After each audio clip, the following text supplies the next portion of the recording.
15 11 11 2005 2005 காலையில காலையில 4:54 AM.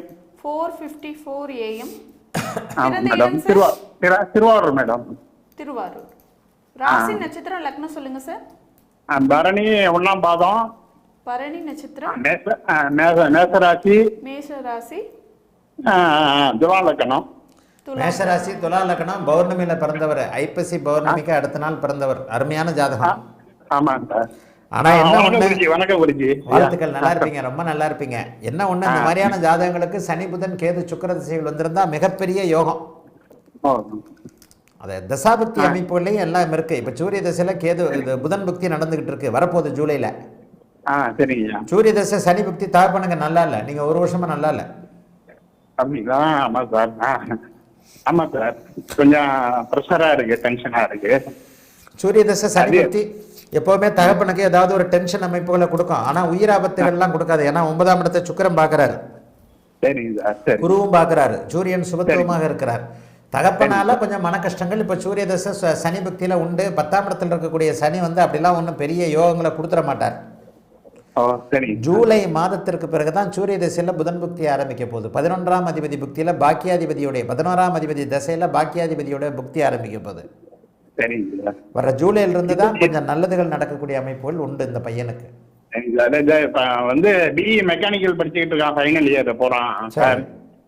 இது எப்படி அவனோட இது ப்ரொஃபஷன் எப்படி இருக்கு சார்? அதெல்லாம் நல்லா தான் இருக்கும். டாக்டருக்கு படிக்க வேண்டிய பையன் சனி சுக்கிரன் சுக்கிர சனி இந்த மாதிரியான தசைகள் நடந்திருந்தா மருத்துவம் சார்ந்த துறைகள்ல போயிருப்பாரு. செவ்வாய் தான் முதல் நிலை சுபத்துவம். சரிங்க சார். கொஞ்சம் ஒரு 15 வயசு வரைக்குமே கொஞ்சம் சரியா படிக்கிறதுல கொஞ்சம் இது இருந்தது சார். கொஞ்சம் சுமாரா தான் படிச்சான். இப்பதான் கொஞ்சம் நல்லா படிக்கிறான். அதனாலதான் அவன் மெக்கானிக்கல் விரும்பி எடுத்தான்.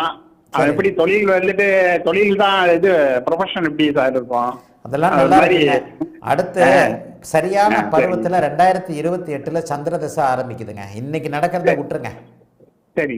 நீச்ச சூரியன்லாம் எடுக்க வேண்டாம். சுபத்துவ சூரியன் வலிமையான நல்ல பலன்களை செய்வாரு. குருவும் சுக்கிரனும் பரிவர்த்தனையா இருக்கிறாங்க. பரிவர்த்தனையின் மூலமாக நீச்சபங்க ராஜயோகமும் பௌர்ணமி சந்திரனுடைய பார்வையில சுபத்துவமும் சூரியனுக்கு கிடைக்குது. சந்திரன் நல்லா இருக்கிறார். சனி செவ்வாயோட தொடர்புகள்ல இருந்தாலும் அவர் குருவின் பார்வையில இருக்கிறார். ஒரே நேரத்துல எந்த கிரகமும் சனி செவ்வாயோட தொடர்புல இருக்கக்கூடாது. அப்படி இருந்தா அந்த கிரகம் மீறி சுபத்துவத்தை அடைந்திருக்க வேண்டும். அது வந்துட்டு அவனுக்கு ஒரு பெரிய கோல்லாம் வச்சிருக்கான். பெரிய இண்டஸ்ட்ரியலிஸ்ட் ஆகணும் அப்படிங்கிற மாதிரி எல்லாம் ஒரு மாதிரி திங்க் பண்ணிக்கிட்டு இருக்கான். அந்த மாதிரி எல்லாம் வாய்ப்பு. ஏங்க இவன் கோடீஸ்வரங்க, ஏங்க கேட்கறது கூச்சப்படுறீங்க? அவன் கோடீஸ்வரங்க. அதான் ஒன்றும் புரியலையா? அவன் பாட்டு படிக்கிறப்ப படிச்சு முடிச்ச உடனே நான் தொழில் ஆரம்பிக்கணும், பெரிய 100 crores அந்த மாதிரி எல்லாம். ஏங்க உள்ளதுன்னு தாங்க சொல்ல முடியும். தகுதி உள்ள ஜாதகங்க. ஜென்மச்சனி இப்பவே முடிய போதா? 2030ல ஜென்மச்சனி முடிஞ்சிருது. ஜென்மச்சனி 25 வயசுல முடிஞ்சிடறவனுக்கு எப்பவுமே ஜென்மச்சனி இளைஞனை பின்னாடி இழுக்கும். ஜென்மச்சனியில தொழில் ஆரம்பிச்சாருன்னா அவருக்கு நஷ்டம் வரும். 25 வயசு வரைக்கும் நீங்க படிக்கிறது கிடைக்கிறது அப்படின்னே போயிடும். 25 வயசுல தான் மெச்சூரிட்டியும் வரும். அப்ப இப்ப நடக்கக்கூடிய படிப்பு மேற்படிப்பு அப்படி இப்படின்னு இன்னும் ஒரு 2 வருஷம் படிக்கிறேன் அப்படி இப்படின்னு போகுங்க.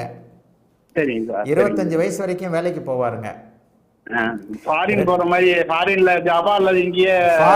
போயிட்டு வருவாருங்க. ஃபாரின்ல எல்லாம் போய் செட்டில் ஆகக்கூடிய அமைப்புகள் இல்லைங்க. ஃபாரின் அவருக்கே ஆசை இருக்காதுங்க. போய் வேணா அதை கத்துக்கிறேன் இதை கத்துக்கிறேன் அப்படின்ற மாதிரி பார்த்துட்டு வரேன்ற மாதிரி போவாருங்க.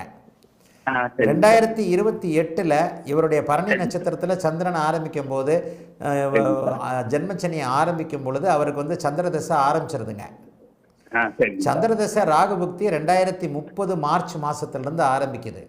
6ஆம் இடத்தில் தனித்து இருக்கக்கூடிய ராகு நல்ல வாய்ப்புகளையும் வளர்ச்சிக்கான கடன்களையும் தருவார் என்பதன் அடிப்படையில் 2030 மார்ச்சுக்கு பிறகு இவர் நல்ல இண்டஸ்ட்ரியலிஸ்ட். நீங்க நினைக்கிற மாதிரி இல்லைங்க, பெரிய கோடீஸ்வரனா வரக்கூடிய ஜாதகங்க.